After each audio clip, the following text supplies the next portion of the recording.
Hi everyone, very good afternoon. I'm Dr. Preeti Sharma and I'm your educator on the platform of Unacademy.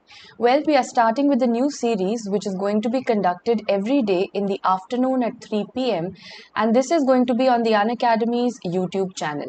So starting today and up till the end of the month at least, we have a daily series at 3 o'clock and this is going to be a microbiology high yielding course where I've tried to put up a few topics that to give you an outline of what all would we be covering in every particular session.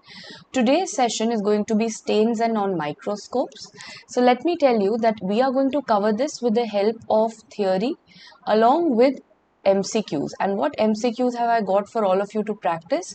All of these MCQs are previous year questions, so that not only do you get a hang of the important previous year topics, at the same time you're practicing your questions and simultaneously some of the most important topics of microbiology are revised.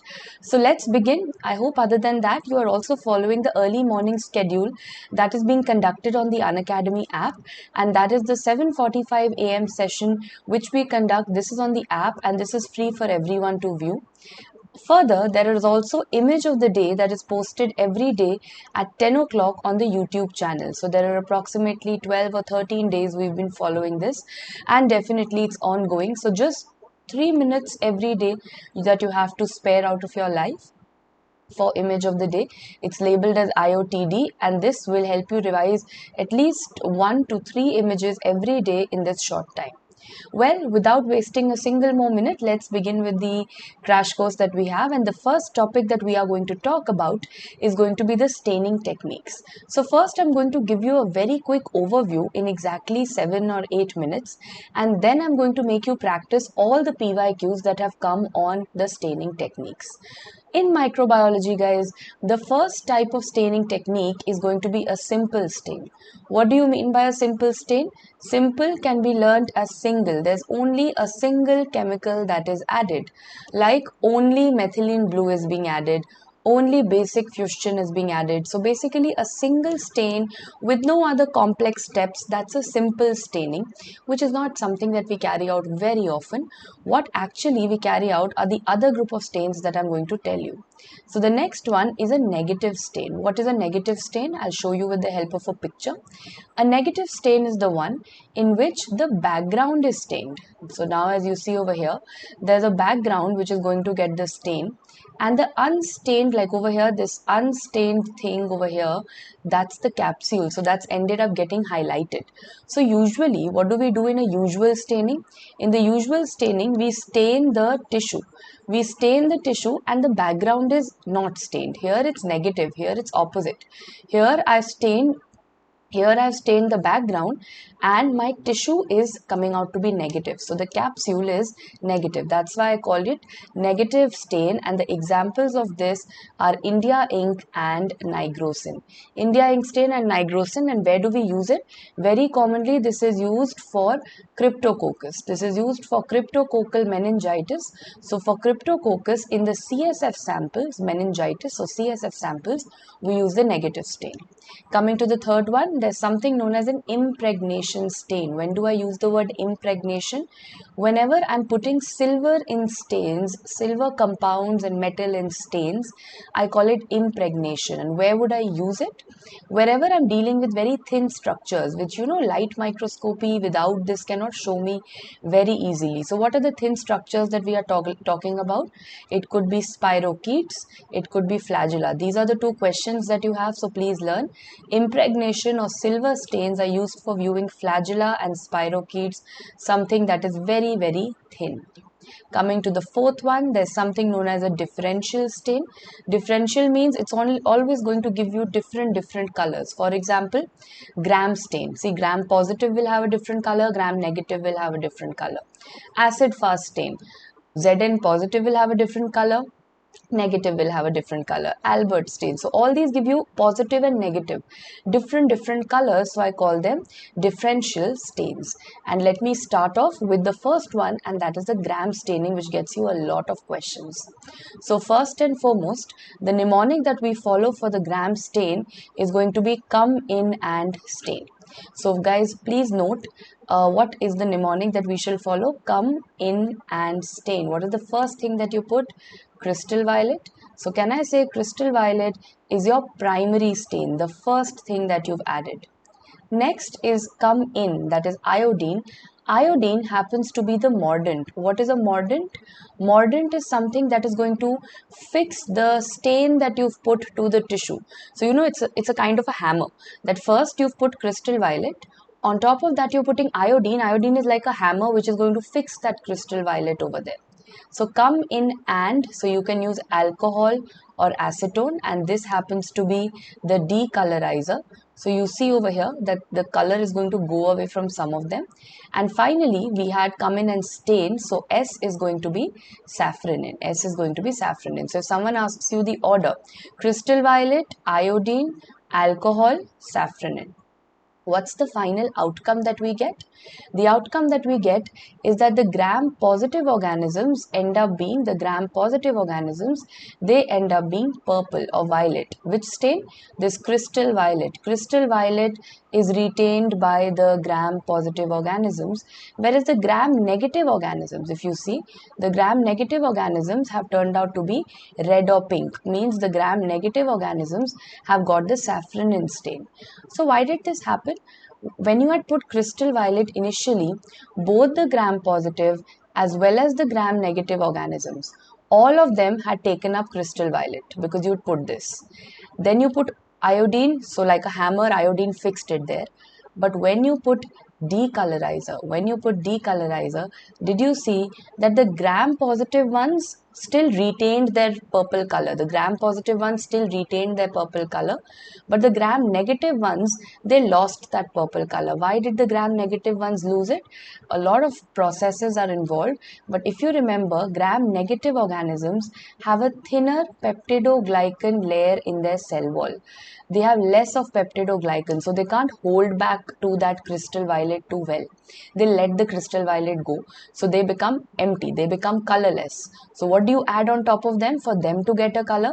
Gram positive, so kept the color. Gram positive kept the purple color because they had a thick peptidoglycan. Gram negative did not have a thick peptidoglycan, so it let the color go. So you've put a red color, that is safranin, to stain the gram negative organisms. Coming to the final outcome, gram positive is violet or purple and gram negative is red or pink.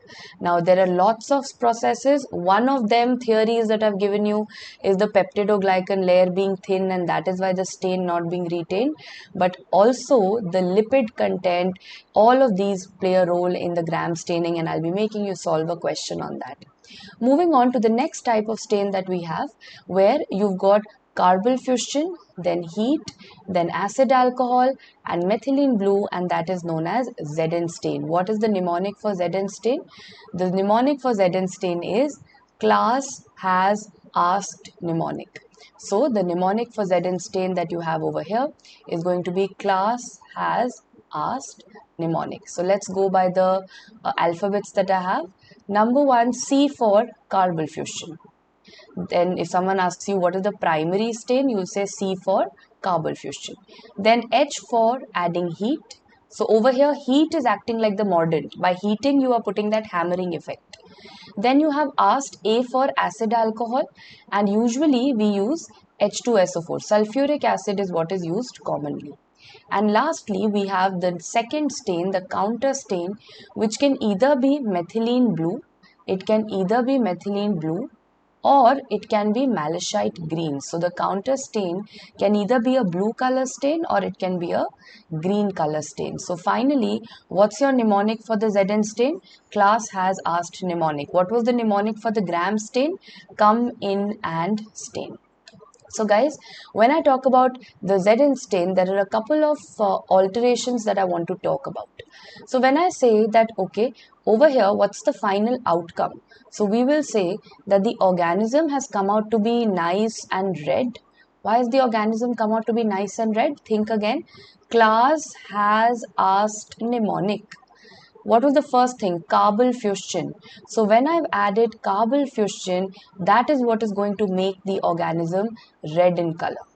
Okay, then I put mordant, which is heat. Then I put the decolorizer, which is sulfuric acid H2SO4, and then I put methylene blue. So can I say because of methylene blue, if I've put methylene blue, the background is going to be blue in color because I've put methylene blue?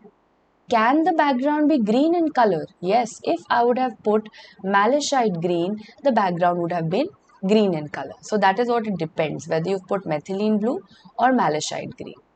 Next variation is whether how much of sulfuric acid have you added. So please remember that for TB and all the atypical mycobacteria, for them we use 20% H2SO4. They show acid fastness to 20% H2SO4. M. lepra 1, 2, 3, 4, 5. Lepra 1, 2, 3, 4, 5. So 5% H2SO4. Next, Nocardia and Legionella 1% H2SO4. And for spores, we can use 0.25 to 0.5% H2SO4. I've mainly gone in a descending order. I'll repeat, for TB, it's T20. For TB organisms, we use 20% H2SO4. For lepra, 5 alphabets, we use 5% H2SO4. For Nocardia and Legionella, 1%. And for spores, 0.25 to 0.5% H2SO4. That is how the acid fastness is graded. Next, which are the organisms which are acid fast? So my nose is cold and hot. That's the mnemonic. And why have I kept this mnemonic? I'll complete it and then I'll tell you. So my stands for mycobacteria. That mycobacteria could be anything. It could be mycobacteria TB, lepra, atypical, anything. Next for NO. NO stands for Nocardia and Legionella. It could stand for Nocardia and Legionella. Next, you have is cold. So is will stand for Isospora. Is will stand for Isospora. C will then stand for Cyclospora. It will stand for Cyclospora and Cryptosporidium. Cryptosporidium. Fine. What are these three organisms together known as? Which family? Isospora, Cyclospora, Cryptosporidium. I hope you know they all belong to the coccidian parasites. Yes, because for them I'll show you a variation. Next, my nose is cold and hot. So HO will stand for hooklets. We have hooklets of hydated which are also acid fast. Hooklets of hydated are acid fast, and also we have Taenia, HOT, right? HO for hooklets, T for Taenia saginata. T for Taenia saginata can also show you acid fastness. Repeating, My for mycobacteria all types, NO for Nocardia and Legionella, is for Isospora, C for Cyclospora and Cryptosporidium, HO for hooklets of hydated, and T for Taenia saginata. Why did I choose this mnemonic? My nose is cold and hot, because for acid stain or acid fast stain or ZN stain, it's all about cold and hot. Do you remember the procedure? And do you remember heating was a very essential aspect of the procedure? But if I remove the heating, means now what is it? Class has asked mnemonic. Carbonyl fusion is there, heating is not there, acid alcohol is there, methylene blue is there, everything is there, but heating is not there. Indirectly, you call it the cold technique. The cold technique has been given a name, that is the Quignon stain, also known as the Gabbett stain. Remember, the Quignon stain or the Gabbett stain is what is known as the cold technique. What is cold? There is going to be no heating. So doesn't a question come to your mind that if you're not heating, then how did you possibly get the mordant effect? So instead of heating, you increase the concentration of phenol. Instead of heating, we increase the concentration of phenol. And where do we use this variation? This variation is used in the staining of the coccidian parasites. So repeating, now you understand why that cold and hot mnemonic makes sense, because in ZN staining also we can do either cold technique or hot technique. Usually we go with the heating technique. However, if we go with the cold technique, that is known as Quignon stain or Gabbett stain, and that is used for coccidian parasites. Remember, cold, coccidian, Quignon. cold coccidian kinyon.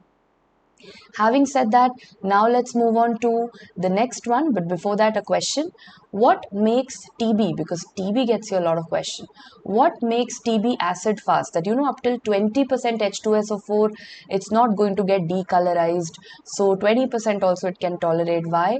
Because it has a lot of mycolic acid in its structure. So mycolic acid is a lipid.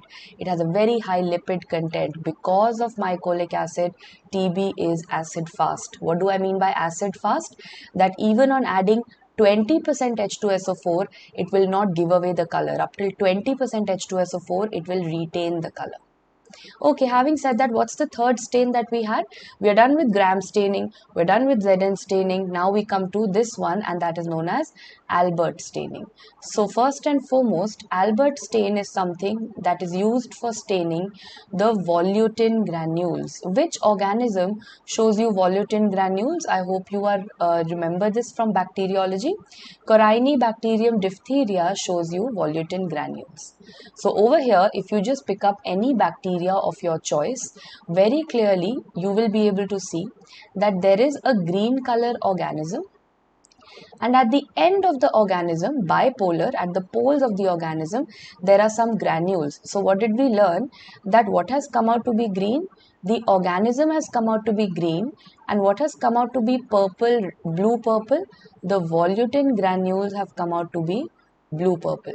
So what are the things that you use in Albert stain? And the mnemonic is TIM. T is for toluidine blue. So what gives the volutin granules that color? The volutin granules that get that color because of toluidine blue. After that, you again have one mordant, so that is going to be iodine. And thereafter, you have malachite green. So now do you know that why is the organism getting a green color? The organism is getting a green color because of malachite green. So remember, if they pick up this and say why are the volutin granules blue, you'll say toluidine blue. Why is the organism green? You'll say malachite green. And what's the process of staining? TIM. Toluidine blue, iodine and malachite green, that is the Albert stain. What does it stain? The volutin granules. One more question of bacteriology that I'm asking you. What are the stains that we have for the volutin granules? Now that is something which I want all of you, the stains for volutin granules, I want all of you to write it in the chat box or the comment section, and this is something that we will be discussing when we go on to Corynebacterium diphtheria. So these days, with every series and with every class, I give you a little bit of homework, and I'm genuinely following the comments, and that one like that probably you're getting is on the comments for all the students who are, so I'm personally following it. And if you feel you know the answer, right or wrong doesn't matter, attempting is important. Tell me the stains. One of the stains I've already told you is the Albert stain. Tell me 2 to 3 more stains that can be used for volutin granules, and I'll be giving you the final answer thereafter. Okay, the staining methodology I hope is fine. Albert staining also done. TIM is the mnemonic. Coming to the next, there's another stain which is used for spores. What is the stain that we use for spore? If you look at this image, you'll never forget. You'll never forget. So first and foremost, for spore, S for spore and S for Schaffer and Fulton staining. Schaffer and Fulton staining is what we use over here. So what do we have over here? First and foremost, I'm just using two stains, green and red. Green and red. So the green one is going to be malachite green. So remember, if you see over here, if I can draw, the organism is coming out to be red in color, and if you see, the spore is coming out to be green in color. So why is the organism coming out to be red in color? Because I've used the stain safranin. And why is the spore coming out to be green in color? The spore is green because I've used malachite green. As simple as that. So remember, first you put malachite green, then you heat it because that's the mordant, and then you put safranin, which is the counter stain. So remember, Miss Spore. What is Miss Spore? So remember MS. That's all that you have to know.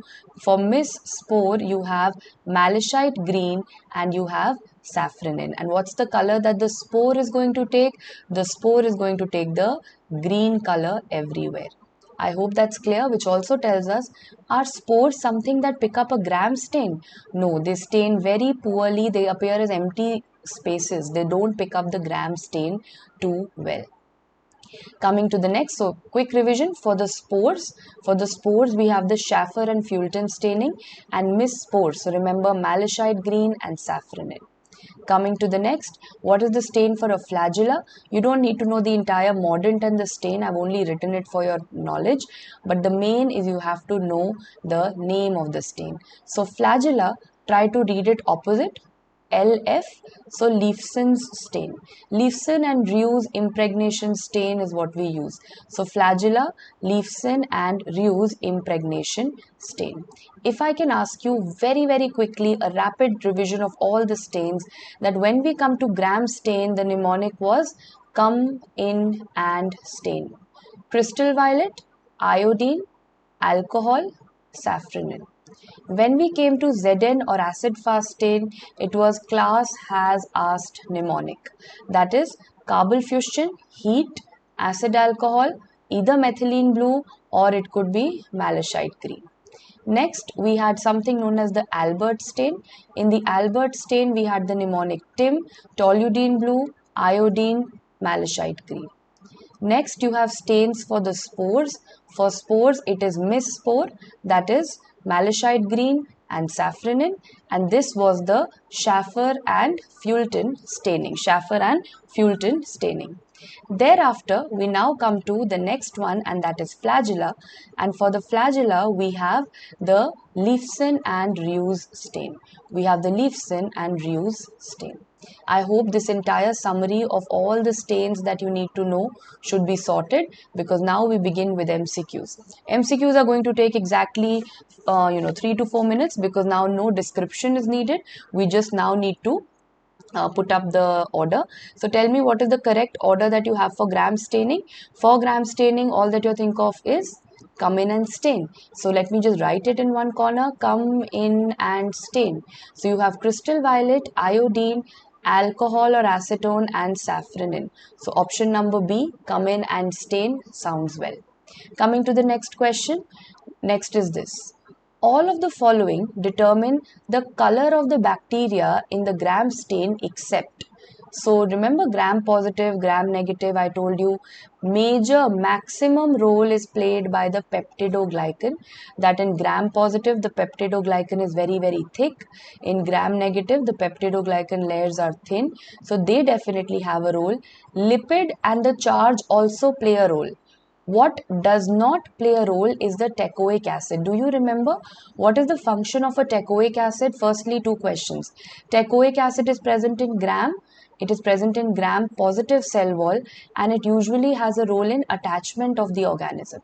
I am going to show you a picture also. Teichoic acids have a role in attachment of the organism. Moving on, coming to the next question. Gram positive cells, which is the correct statement over here? Read please. They have a second outer membrane that helps the retaining the crystal violet. They have multiple layers of peptidoglycan that help retain crystal violet. They have a thick capsule that traps crystal violet, or they have a periplasmic space that traps crystal violet. So do you remember what was the most important feature of Gram positive, because of which it was trapping crystal violet?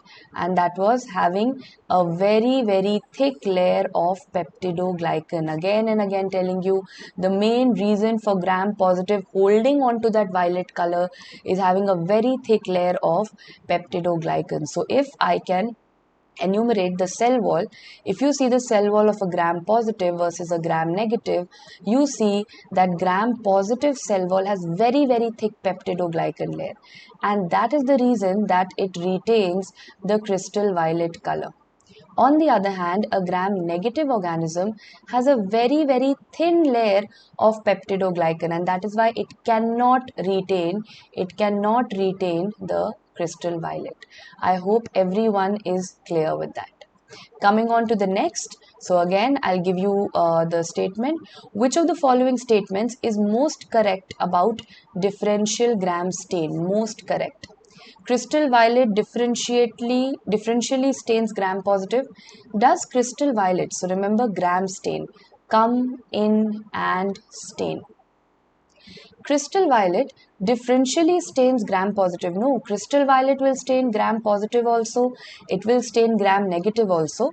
However, when you put that alcohol later on, the gram negative one give away the stain. So initially crystal violet is going to stain both. Safranin differentially stains gram negative. No, safranin could stain everything, but what does it stain? Safranin, red color, it stains the gram negative. That's partially true, but it could stain the gram positive also if the gram positive ones already did not have crystal violet. They already have crystal violet, that's why safranin only stains the gram negative. Okay, grams iodine differentially stains. No, iodine happens to be a mordant, so this statement is also not correct. Coming to the fourth one, alcohol or acetone differentially de-stains the gram negative cells. Yes, correct. Initially, gram positive and gram negative both took up crystal violet, but particularly the gram negative ones, they get decolorized when you use alcohol or acetone. Why? Why do they give away crystal violet? Because they have a thin peptidoglycan layer. Coming to the next question, in gram stain, what is the mordant? I think we just discussed it. Come in and stain, the mordant is Lugol's iodine. Next question, after the primary stain and mordant have been added, but before the decolorizer has been used. Repeat, after the primary stain and mordant has been added, but the decolorizer has not been added. So come in and stain. So the primary stain has been added, mordant has been added, but decolorizer has not been added. Gram positive organisms are stained dash and gram negative organisms are stained dash. So do you remember? Crystal violet will stain both gram positive and gram negative organisms. Initially, both of them will be stained purple. Only after the decolorizer is put, then the differentiation starts, but initially crystal violet will mark both of them as purple. So that is how they twisted the question. Usually students read, okay, they've asked gram positive organisms are dash, gram negative are dash. No, but they've told you after the primary stain and the mordant, but before the decolorizer. So before this step, everything is purple. Coming to the next, metachromatic granules are stained by all except. Now that was the homework that I gave you. Metachromatic granules are the same as the volutin granules, and I have told you to give me the name of all the stains. So I'm not answering this question. All of you are going to write down all the stains of metachromatic or volutin granules in the comments below, and I'm going to then rectify if needed, but I think you guys already know it. Coming to the next, silver impregnation method. Silver impregnation method was used for what? Mycobacteria, spirochetes, both or none? I hope you remember. Silver impregnation method was used for very, very thin structures. So it was used for spirochetes and it was used for flagella. Coming to the next, which of the following bacteria are acid fast? So Streptomyces, I don't think so. So acid fast, what was my mnemonic? My mnemonic was my nose is cold and hot. That was the mnemonic, right? So definitely nocardia is fitting into there. My nose is cold and hot. Nocardia is definitely fitting into there. It is acid fast. Guys, some species of actinomyces can be acid fast, but since I had to pick up the best answer, I go for nocardia. Next one. Which of the following are acid fast with 20% H2SO4? 20. So remember T20, T20, TB, all the TB, atypical TB. So TB is not written, tubercle bacillus is not written, but Mycobacterium avium, this is atypical tuberculosis, atypical tubercle bacillus, and this is definitely going to be acid fast with 20% H2SO4. I hope you remember M. lepra, we take 5 alphabets, so it's going to be acid fast with 5% H2SO4, and nocardia is going to be with 1% H2SO4. Coming to the next, which of the following is not used in Zn stain? So let me see. Zn stain, come in and stain, no. Class has asked mnemonic. Come in and stain, we were going in continuation. Come in and stain was gram stain. Zn stain has class has asked mnemonic. So carbonyl fusion or carbonyl fusion is used undoubtedly. Heat is used. If heat is not used, then in replacement, the amount of phenol is increased. So phenol is used. Is sulfuric acid used? Yes, definitely. In the end, is methylene blue or malachite green used? Definitely. So which of the following is not used in Zn stain? Acid fusion is not used. Coming to the next, the Schaffer-Fulton procedure. The Schaffer and Fulton procedure is used for what? So do you remember S for S? Schaffer and Fulton procedure is used for the spores. And can you recall what were the chemicals under it? The chemicals under it were Miss Spore is what you had learned. So it was malachite green and it was safranin. Coming to the next, which of the following is used for staining bacterial endospores? We just studied this.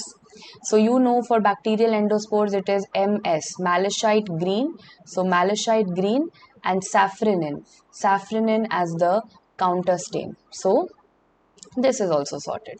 Moving on to the next question. What is the stain that is useful for negative staining? For negative staining, the most useful one is, I hope you remember, negative, where you were staining the background, and the example that I gave you was Cryptococcus. So when I say that for negative stain, definitely it was India ink and nigrosin. So the answer over here is both A and C. Coming to the next question. Which of the following statements regarding Mycobacterium tuberculosis is correct except, so which of the following is incorrect? Let's read one by one. After being stained with carbonyl fusion, so they're talking about Zn stain. Let me quickly write the mnemonic. That is, class has asked mnemonic. After being stained with carbonyl fusion, yes, Mycobacterium tuberculosis resists decolorization with sulfuric acid. Yes, provided sulfuric acid up till 20%, it resists decolorization. That is why I call it acid fast. True statement. Mycobacterium appears as a red rod. Yes, organism is red in color. Do you remember that I had told you that the background is going to be blue in color and the organism is going to be red in color. So that is going to be a true statement. Coming to the next, Mycobacterium tuberculosis appears as a red rod in gram-stained specimens. Well, not. It's a red color rod, not in gram stain, in Zn stain specimen. So this happens to be the incorrect statement, also the answer over here. Let's read the last one. Mycobacterium tuberculosis has a large amount of mycolic acid in the cell wall. Yes, that's also true, and I told you that was the reason for the acid fastness. So done with this question. That was third one was the incorrect statement and the answer over here. Let's move on to the next question. Which of the following is acid fast with 5% sulfuric acid? 5% sulfuric acid. Mycobacterium leprae. Mycobacterium leprae is definitely acid fast with 5%. But I want to ask you something. Isn't Mycobacterium tuberculosis acid fast up to 20% H2SO4? And isn't Mycobacterium avium also acid fast up to 20% H2SO4?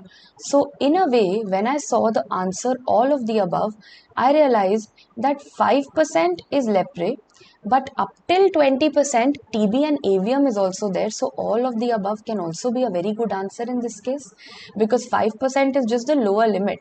TB will be acid fast with 20%. If it's acid fast, then even with 5% it's acid fast.